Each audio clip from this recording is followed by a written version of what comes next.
തലശ്ശേരിയിൽ ക്ഷേത്രോത്സവത്തിനിടെ പോലീസിന് നേരെയുണ്ടായ അതിക്രമത്തിൽ അടിയന്തര പ്രമേയ നോട്ടീസിന് അവതരണാനുമതി നിഷേധിച്ച് സ്പീക്കർ. വിഷയം പൊതുപ്രശ്നമല്ലെന്ന് സ്പീക്കർ വ്യക്തമാക്കി. പോലീസിന്റെ ആത്മവീര്യം തകർക്കുന്ന നടപടിയിൽ ചർച്ച അനുവദിക്കാത്തതിൽ പ്രതിഷേധിച്ച് പ്രതിപക്ഷം സഭ വിട്ടിറങ്ങി. ഇല്ലത്ത് താഴെ മണോളിക്കാവ് ക്ഷേത്രോത്സവത്തിനിടെ പോലീസിനെ ആക്രമിച്ച സംഭവത്തിൽ CPM പ്രവർത്തകരെ അറസ്റ്റ് ചെയ്ത SI-മാരെ സ്ഥലം മാറ്റിയ വിഷയം അടിയന്തര പ്രമേയമായി അവതരിപ്പിക്കാനായിരുന്നു പ്രതിപക്ഷം നോട്ടീസ് നൽകിയിരുന്നത്. എന്നാൽ പ്രശ്നം ക്ഷേത്രത്തിലെ ഉത്സവവുമായി ബന്ധപ്പെട്ട കാര്യം മാത്രമാണെന്ന് ചൂണ്ടിക്കാട്ടി നോട്ടീസിനുള്ള അവതരണാനുമതി നിഷേധിക്കപ്പെട്ടു. ഇന്ന് ചട്ടം 50 പ്രകാരം ലഭിച്ച നോട്ടീസ് ഒരു ക്ഷേത്രോത്സവത്തോട് സംബന്ധിച്ചുണ്ടായ സംഘർഷത്തെ സംബന്ധിച്ചതാണ്. ഈ വിഷയം ചട്ടം 50ന്റെ പ്രാരംഭത്തിൽ സൂചിപ്പിക്കുന്നത് പോലെ തന്നെ പൊതു പ്രാധാന്യം അർഹിക്കാത്തതും അടിയന്തര സ്വഭാവത്തോട് കൂടിയുള്ളതും അല്ലാത്തതിനാൽ റൂൾ 50 അനുവദിക്കാൻ കഴിയില്ല എന്നറിയിക്കുകയാണ്.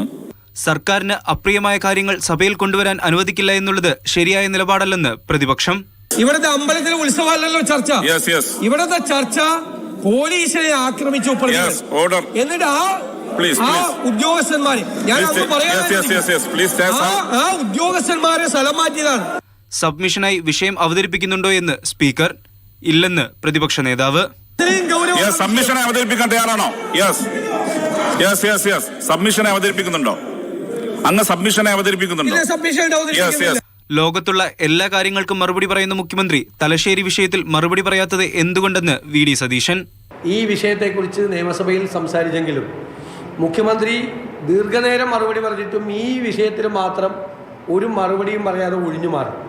ആ സാഹചര്യത്തിലാണ് ഇന്ന് സഭാ നടപടികൾ നിർത്തിവെച്ച് ഈ വിഷയം ചർച്ച ചെയ്യണം എന്ന് ആവശ്യപ്പെട്ടുകൊണ്ട് ഞങ്ങൾ നോട്ടീസ് കൊടുത്തത്. ദേവാലയങ്ങളിലെ കാര്യങ്ങൾ അവിടുത്തെ കമ്മിറ്റിക്കാർ നോക്കിക്കൊള്ളണമെന്നും എന്തിനാണ് രാഷ്ട്രീയ കക്ഷികൾ ഇടപെടുന്നതെന്നും പ്രതിപക്ഷ നേതാവ് ചോദിച്ചു. സർക്കാരിൻ്റെ വല്ലാതെ പ്രതിരോധത്തിൽ നിൽക്കുന്ന കേരളത്തിലെ പോലീസിൻ്റെ മുഴുവൻ ആത്മവീര്യവും തകർത്ത് കളയുന്ന ഒരു സംഭവമാണ് തലശ്ശേരിയിൽ ഉണ്ടായത്. അത് ഗവൺമെൻറ് പ്രതിരോധത്തിലായതുകൊണ്ടാണ് ഈ നോട്ടീസ് ചർച്ച പോലും അനുവദിക്കാതെ അത് തള്ളിയത്. അടിയന്തര പ്രമേയ നോട്ടീസിന് അവതരണാനുമതി നിഷേധിച്ചുവെങ്കിലും വരും ദിവസങ്ങളിലും സഭയിൽ വീണ്ടും തലശ്ശേരി ഉൾപ്പെടെയുള്ള ക്ഷേത്ര വിഷയങ്ങൾ ചർച്ചയാക്കാനാണ് പ്രതിപക്ഷ തീരുമാനം. മാതൃഭൂമി ന്യൂസ്, തിരുവനന്തപുരം.